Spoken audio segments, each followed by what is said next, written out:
Gracias por acompañarnos a esta hora de la mañana, 7:30, compartiendo las noticias como todos los días. La temperatura actual, 14 grados centígrados, se mantiene esta mañana. Salir con precaución, hay tráfico en las principales calles de nuestra ciudad. Y nos vamos rápidamente con la información y estos son los títulos más relevantes de las noticias de Guatemala y el mundo. Ahí que me da 101, 101, 101, 102. 101. 101. Tenemos la oferta de 101 quetzal por la cantidad de 2.824.65 quetzales. Y así se subastaban los aguacates de la finca que pertenecía a Pérez Molina. Fue recaudado una cantidad importante. Hoy continúa la audiencia del caso Agua Mágica, donde el Ministerio Público va a pedir juicio contra Roxana Valdetti.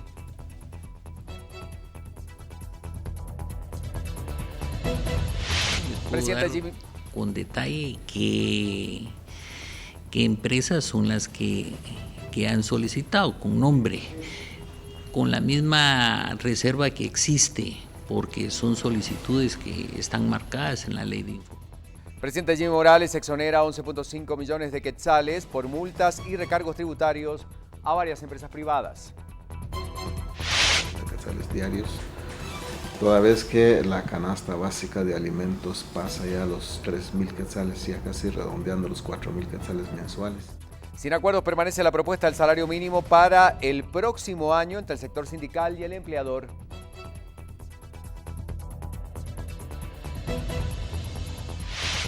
Por riesgos en su trabajo, la Asociación de Jueces y Magistrados tramitan bonos de 6.000 quetzales para los encargados de impartir justicia.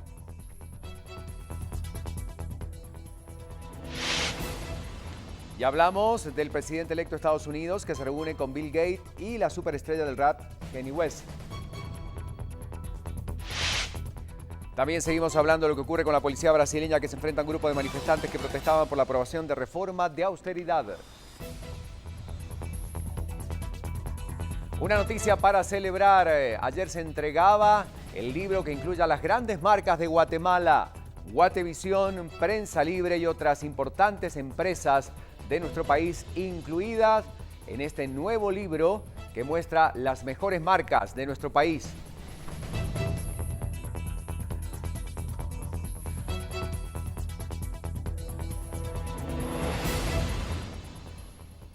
Y vamos con la información del país, porque ante varias propuestas de reformas en la legislación, de acuerdo a las noticias conocidas, el tema de la niñez y la adolescencia queda en el olvido. Ello se suma que este 2016 registra los peores índices en violencia y violación de los derechos humanos.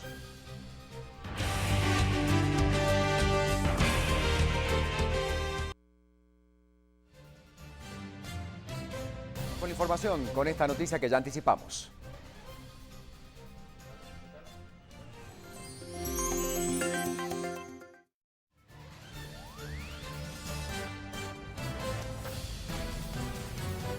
Uno de los temas más importantes, como decíamos, esto debe ser analizado dentro del marco, por supuesto, de las noticias del país, como algunos de los temas más relevantes y destacados. Esta discusión que se mantiene y que indudablemente involucra, como decíamos, a uno de los grupos más importantes de Guatemala. Debemos recordar que este tema obviamente también será analizado hoy.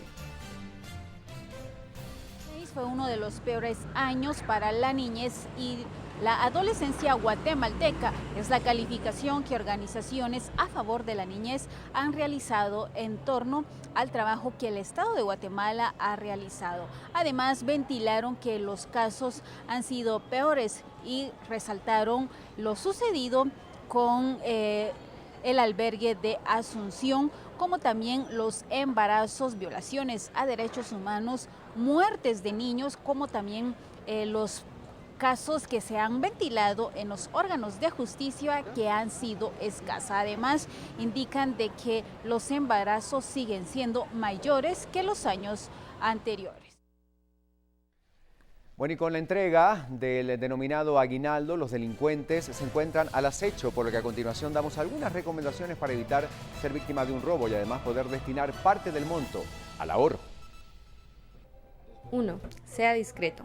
A la hora de sacar su aguinaldo, no necesita contárselo a nadie, ni mucho menos contar cuánto va a recibir. Si va a hablar de este tema, que sea incluso solo al círculo familiar más cercano. 2. Evite los retiros fuertes. Entre más grande el número, más llama la atención. Por ello, no retire todo su aguinaldo de un solo. Mejor retire solo el dinero que necesita o por cantidades pequeñas. Esto le ayudará a que tenga menos probabilidades de robo y de paso que no se lo gaste tan rápido. 3. Acuda a los lugares concurridos y seguros. Intente sacar su dinero donde haya gente, pues estos lugares suelen ser más seguros porque tienen personal y cámaras que están destinadas para eso. 4. Haga sus retiros temprano. No espere que la noche caiga para poder hacer su retiro. Mejor procure que sea de día, además no vaya solo. Mejor si va algún familiar que le acompañe. Y por último, divida su dinero. No ponga todo su dinero dentro de su billetera. Divídalo en una parte en una bolsa, otra en su bolsillo del pantalón o alguna en su chaqueta, de tal manera que si le llegan a robar, la cantidad al menos será mínima. Bueno, y muy contentos realmente de poder compartir esta noticia junto a todos ustedes. Ayer en nuestro canal era reconocido, ingresaba al libro de las grandes marcas de Guatemala en el año 2016 en un evento realizado ayer. Pues nuevamente muy contentos de poder celebrar este importante logro para nuestro canal. Grandes marcas de todos los rubros eran distinguidas anoche en una celebración donde los representantes de todas las empresas estaban justamente allí, en este Top Brands Guatemala 2016. La importancia, por supuesto, de poder compartir este espacio, de agradecer a todas las personas que de una u otra manera hacen posible que nuestro canal esté posicionado entre los más importantes de la región centroamericana. Muchas empresas eran reconocidas, entre ellas Prensa Libre, Anabeli, Centro Médico, bueno, muchas instituciones muy importantes de nuestro país, Cayalá, muchísimos grupos, bancos como GIT Continental y muchas otras empresas que han logrado a través de los años consolidarse como grupos realmente de importancia y de reconocimiento para toda la audiencia.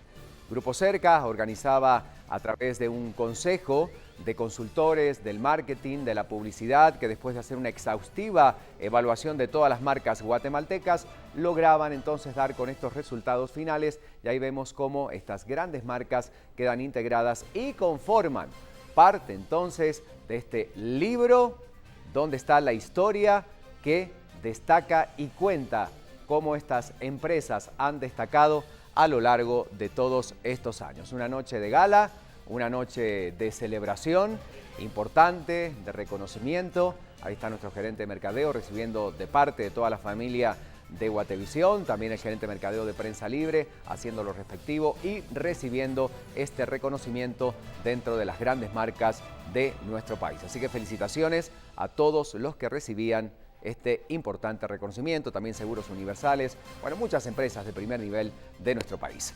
7:38, pasamos ahora al tema del día, hay mucho para compartir.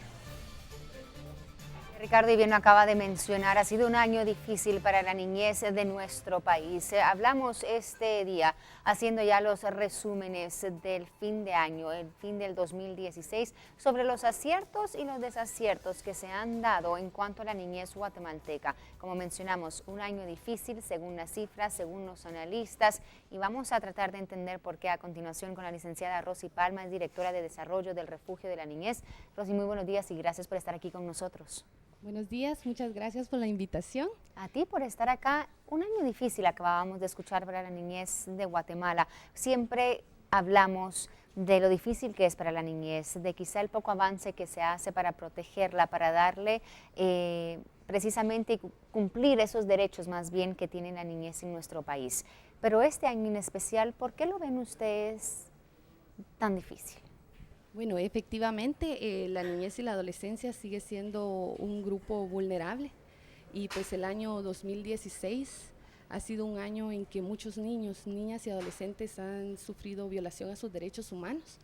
El Ministerio Público únicamente hasta el mes de octubre reportaba que ha recibido más de 6.200 denuncias relacionadas con delitos de violencia sexual. También contra maltrato infantil ha recibido más de 10.000 denuncias. Nos damos cuenta también la situación de los embarazos en niñas de 10 a 14 años. El año 2015 se reportaron acerca de 2.900 casos de niñas y solo en lo que va del año, hasta el mes de octubre, hay más de 4.900 casos de niñas embarazadas de 10 a 14 años. Cifras realmente preocupantes cuando te pones a pensar en, por ejemplo, los embarazos que tú dices, bueno, prácticamente duplicaron de un año para otro. ¿A qué factores se contribuyen el aumento, el incremento de estos casos, de los reportes, como mencionas, de la violencia sexual en contra de la niñez, la violencia, bueno, obviamente física, y estos embarazos que estamos viendo?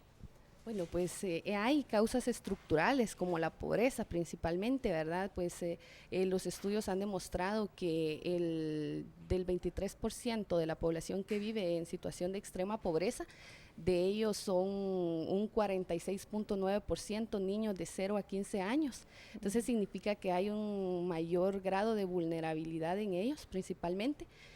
No hay una educación sexual para la niñez y la adolescencia. Los padres muchas veces no brindan esa información, no hay comunicación entre los padres y lamentablemente los casos de violencia sexual principalmente es en el círculo familiar, en el ámbito familiar donde se da la mayoría de casos de los niñas y adolescentes que atiende pues el refugio de la niñez. El 90% de ellos ha sido el padre, el padrastro, un hermano, un tío, un abuelo, cuando en realidad debería de ser la familia quien proteja inicialmente a la niñez, la iglesia, la escuela. Cuántos casos de maestros principalmente que han sido pues han abusado sexualmente de muchos niños, niñas y adolescentes. Entonces vemos ahí la importancia de brindar información, que la niñez conozca sus derechos, que también sepan a dónde acudir cuando están pues pasando por una situación de este tipo, y sobre todo pues que esto implica una gran inversión para la familia y para el país como tal, porque las secuelas que genera la violencia en sus diferentes manifestaciones pues son muy difíciles de recuperarse emocionalmente, la niñez y la adolescencia, y para ello pues es necesario un tratamiento específico, ¿verdad? Y que muchas veces vemos pues que el Estado no tiene la capacidad, hay muchas debilidades para poder responder a toda esta situación. La inversión para el tema de niñez sigue siendo baja. ¿De cuánto estamos hablando?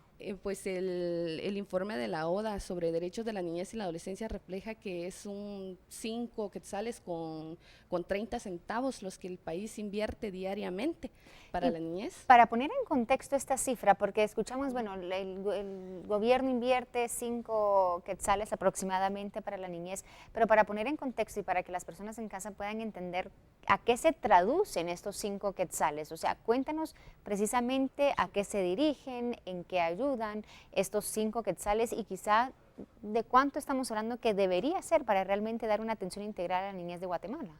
Efectivamente, los 5 quetzales con 30 centavos se distribuyen en educación, en salud, en protección. Es una cifra, pues es uno de los países que menor cantidad de recursos invierte en la niñez y la adolescencia, y es por ello que vemos a tantos niños que no tienen acceso a los servicios básicos. Vemos pues que hay más de 2 millones de niños que no tienen acceso a la educación, principalmente en el país, y pues esto se ve reflejado cuando vemos las cifras que principalmente el presupuesto del Ministerio de Educación va destinado a funcionamiento y no tanto a la atención de los niños como tal. Entonces el Estado realmente debería de realizar una mayor inversión para poder responder a todas las necesidades y demandas que tienen los niños, niñas y adolescentes en el país, y de esta forma pues poder protegerles, ¿verdad? Mira, y el tema cultural, también hablábamos que es algo muy fuerte. Tú me comentabas, bueno, en Guatemala todavía está ese tema cultural en ciertas comunidades donde hay ciertas creencias que llevan al abuso de las niñas, de las adolescentes, pero también el tema cultural de que nos importe. Siempre creo yo que hay que hablar de esto, y yo creo que siempre lo traigo sobre la mesa porque digo realmente cuánto nos importa a la sociedad guatemalteca, a los gobernantes, el dar y proteger a nuestra niñez, el dar esa protección a la niñez. Y te lo hago y te lo pregunto, por ejemplo, en el marco de la educación sexual que tú bien hablas. Hace meses tuvimos ciertamente, digamos, un intento de venir y reformar y traer, bueno, más educación sexual y cambiar ese tema dentro de las escuelas, dentro de la sociedad. Y vemos ahí también una sociedad dividida y quizá un Congreso no dispuesto también a enfrentar eso y a acceder a una mejor educación sexual. ¿Qué tanto interés hay realmente en quizá dejar al lado nuestras propias creencias, pero darle paso a algo más general que va a beneficiar el desarrollo de nuestro país? Efectivamente, siguen existiendo muchos patrones culturales, principalmente machistas, que atentan contra los derechos de la niñez y la adolescencia. En muchas comunidades del país todavía se sigue viendo normalizada la violencia en contra de la niñez, principalmente la violencia sexual, cuando algunas personas consideran que debe ser el padre de familia quien debe estar con la niña primero, con la adolescente. Vemos también la situación normalizada del trabajo infantil. Muchos padres y madres creen que los niños deben trabajar, deben continuar trabajando y que entre más hijos tengan van a obtener mejores ingresos, pero cuando en realidad se están vulnerando los derechos de los niños, niñas y adolescentes porque ellos deberían de estar en la escuela. Entonces es importante desarrollar campañas informativas que contribuyan con la prevención de la violencia contra la niñez y la adolescencia y también sobre la socialización de los derechos, que la población sepa que los niños y adolescentes tienen derechos y que por supuesto se les deben de garantizar y que debe ser la familia, principalmente como decía anteriormente, quien debe asegurar que los niños pues estén bien. Y es necesario pues continuar desarrollando acciones que contribuyan con el cambio de estos patrones culturales que afectan directamente a los niños, niñas y adolescentes. Y la familia es esencial, como tú mencionas, el deber de la familia es importantísimo y es el primero, pero hay que tener, me imagino, un plan B, es decir, cuando la familia no protege al niño, no está cumpliendo con su función, y es ahí cuando hablamos también de legislar a favor de la niñez, de tomar en cuenta esos derechos de la niñez. A tu criterio, ¿qué ha hecho el Congreso este año, por ejemplo, porque estamos hablando de lo que se ha realizado este año para proteger a la niñez, para dar precisamente esa protección? ¿Han dado pasos o no se ha visto mucho interés? ¿Cómo lo ven ustedes? Bueno, pues se han dado algunos pasos, pero continúa existiendo una gran debilidad principalmente. Vemos el presupuesto de niñez y adolescencia, hubieron algunos incrementos para algunas instituciones como la Procuraduría General de la Nación, la Secretaría de Bienestar Social, pero vemos todavía muchas debilidades. Lo que tú mencionabas, cuando la familia le falla al niño, cuando es en el mismo círculo familiar donde se está violentando los derechos de la niñez, deberían de haber otras opciones, otras alternativas. Muchas veces nos damos cuenta que las familias llegan principalmente con nosotros cuando las niñas están bajo medidas de protección y muchos padres de familia dicen, mire, yo no sé qué hacer con mi hija, ayúdenme, yo no la puedo tener porque a mí no me obedece, tiene un mal comportamiento. Bueno, pero ¿dónde queda la responsabilidad de los padres como tal? Nosotros como Refugio de la Niñez también estamos contribuyendo con el fortalecimiento de este sistema de protección. Hemos firmado un convenio con la Secretaría de Bienestar Social principalmente para lo que es la identificación y fortalecimiento de las familias de acogida, para que los niños y adolescentes que no puedan regresar a su entorno familiar porque de una u otra forma fue donde se les vulneraron sus derechos, entonces que hayan otras alternativas familiares que puedan brindar y garantizar este derecho a la familia que tienen todos los niños y las adolescentes y que no permanezcan mucho tiempo bajo medidas de protección en una institución, ¿verdad? Entonces se está trabajando toda esta parte, vemos algunos avances, pero continúan siendo débiles. Y es que uno pensaría, si no se cambia el chip, por decirlo así, de por qué tenemos que proteger a nuestra niñez, la importancia que tiene, no nos damos cuenta de lo que vamos a enfrentar a un futuro. Es decir, ahorita quizá no vemos esas consecuencias, pero las vamos a empezar a ver cuando hablamos de una niñez desprotegida desde ahora, cuando hablamos de los hijos de niñas de 10, 11, 12, 13, 14 años que están naciendo ahora, niñas que seguramente van a seguir, si uno se pone a analizar las condiciones que hay en Guatemala, dentro de un patrón de pobreza, donde van a estar dentro de un patrón de abuso. Y sería lo mismo para estos niños que están naciendo ahora. Es decir, no visualizamos muchas veces las consecuencias que esto trae para el desarrollo de nuestra Guatemala. Efectivamente, la sociedad pues ha normalizado la violencia en contra de la niñez y la adolescencia, como decía anteriormente, y ese círculo de pobreza que menciona pues se va reproduciendo de generación en generación. Muchas de las niñas y adolescentes que ahora son víctimas de violencia sexual, sus madres también fueron víctimas de violencia sexual, sus abuelas también fueron víctimas de violencia sexual, y vemos cómo esta violación a sus derechos se va reproduciendo de generación en generación. También vemos este fenómeno con el trabajo infantil. Generalmente un niño que trabaja es hijo de un padre que fue trabajador de niño, y nosotros pues vemos en la calle a cuántos niños, por ejemplo, trabajando, y muchas veces los ignoramos. Nosotros conocemos a una niña, a una vecina o a alguien que está siendo víctima de violencia, y preferimos no involucrarnos, no denunciar para no involucrarnos, cuando en realidad no visualizamos el daño que le están ocasionando a esta niña y adolescente y las repercusiones que tiene para el país, porque el hecho de atender a una niña que está siendo víctima de violencia en cualquiera de sus manifestaciones, pues genera un costo alto para el país, principalmente porque ya necesita servicios de salud que si no hubiese sido por esta situación tal vez no hubiera tenido que acceder a los mismos, y también se ve interrumpida su educación. Entonces esta niña, este niño, adolescente ya no tendrá las mismas oportunidades en el futuro porque se le vedó este derecho. No se le está pues garantizando, que es lo que debería de hacerse, o porque la niña pues se tiene que quedar en la casa cuidando a su hija, que prácticamente es su hermanita pequeña, ¿verdad? Vemos a niños y que están convertidos en adultos, realmente, que tienen responsabilidades de adultos, cuando en realidad ellos, como decía, deberían de estar jugando, deberían de estar en la escuela, y pues les ha tocado que vivir una situación y que los costos para el país son realmente altos. Y que el país y autoridades deben de tomar esto en cuenta, y cuando hablamos de tomarlo en cuenta, es decir, tomarlo como un problema de nación, no solo un problema, digamos, de las instituciones que velan por los derechos de la niñez, sino que es algo integral, debería de ser el tema de la salud, como bien mencionas, el tema de la educación, el acceso, por ejemplo, es decir, el Ministerio de Comunicaciones, por ejemplo, tiene un gran rol en crear esas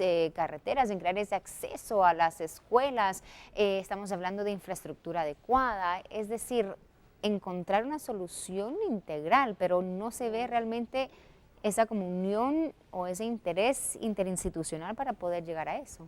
Efectivamente, se necesita de la intervención de todas las instituciones del Estado y de la sociedad en general para poder garantizar los derechos de la niñez y la adolescencia. Vemos, por ejemplo, la situación del hogar seguro actualmente, ¿verdad? Que vemos pues tantos casos de niñas y adolescentes, pero realmente esta no es la debilidad es del sistema como tal, porque las instituciones pues carecen de recursos, tanto humanos como para movilización. Muchas veces vemos, por ejemplo, cuántas niñas han tenido que permanecer bajo medidas de protección en una institución de abrigo y protección durante mucho tiempo, cuando en realidad tenía un recurso familiar idóneo al que podía haber sido integrada, pero por la falta de recursos, de combustible o de una trabajadora social que fuera a hacer esta investigación social y determinar las condiciones de la familia, no se ha realizado.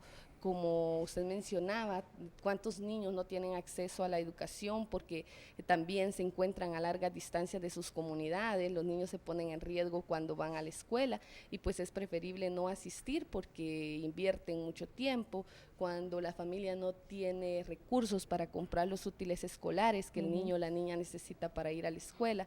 Entonces es una atención integral la que se debería de dar, una respuesta de todas las instituciones.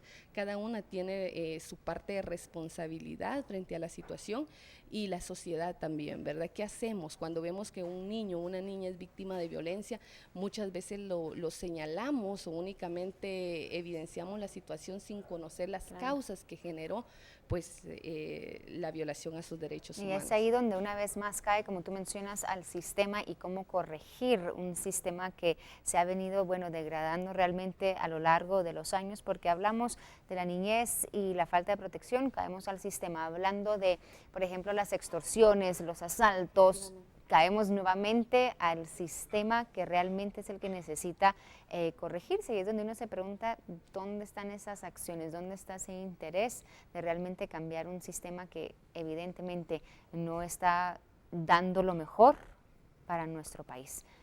Por supuesto, existen algunas políticas públicas a favor de la niñez y la adolescencia, pero cuando nos vamos a evaluar el financiamiento, el presupuesto que está asignado para la implementación de estas políticas, vemos que es muchas veces nulo. Surgen muchos programas muy bien estructurados, muchas políticas que se han desarrollado con la participación de la población, pero cuando vemos únicamente le están asignando a las instituciones la responsabilidad que ya le compete y no hay una asignación adicional de recursos, lo que limita muchas veces que tengan la intención, que se tengan los documentos, los planes para poder intervenir, pero que a la falta de financiamiento entonces se queda únicamente en documentos o en papeles, ¿verdad? Y que no se brinde la respuesta efectiva que se necesita para que se garanticen los derechos de las niñas y los niños. Perfecto, Rosy, podríamos pasar hablando de este tema, creo yo,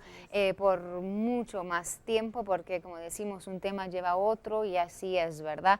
Te agradezco mucho haber estado con nosotros. La realidad es que la niñez enfrenta, dirías tú, un panorama muy difícil, y el año entrante, bueno, trae también bastantes retos para las autoridades y también para toda la sociedad de dar esa protección que se merece la niñez, y esperamos que el próximo año, bueno, veamos una reducción en estas cifras de las cuales tú has hablado. Muchísimas gracias por haber estado con nosotros. Muchas gracias por la invitación. Gracias a ti. Nosotros con esto tenemos que hacer una pausa y vamos a regresar con mucho más enseguida aquí en BLM Noticias.